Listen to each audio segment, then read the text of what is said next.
IPL 2025 के तारीख में होइल बड़ बदलाव।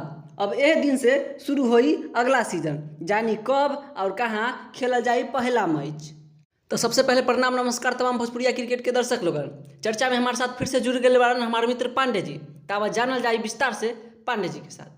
पांडे जी, सुननी है IPL 2025 अब 21 मार्च से शुरू होखे वाला बा।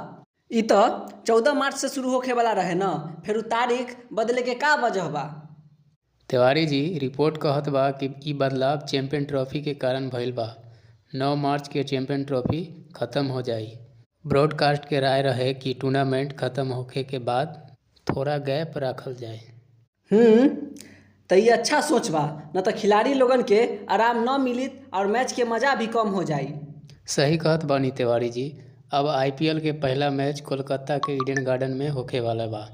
पिछला champion team Kolkata night Riders के घर में। पांडे जी, इ परंपरा जारी बा। पहला मैच हमेशा विजेता टीम के घर में करावल जाला। फाइनल भी वही जगह खेला होखी न? हाँ, फाइनल 25 मई के कोलकाता में होखी। और इंटरेस्टिंग बात ई बा कि हैदराबाद 2 प्लेऑफ मैच के मेजबानी करी है। बात तो सही बा, बाकी ब्रॉडकास्टर्स के समस्या सुन के तारीख आगे करे के फैसला ठीक लागता। लेकिन पांडे जी, का इ तारीख फिर बदले के संभावना बा?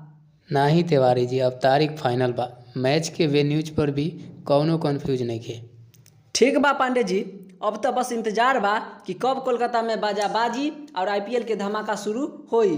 हाँ, ई बार तिवारी जी IPL में जबरदस्त रोमांचक मैच होके वाला बा। सही कहत बारा पांडे जी।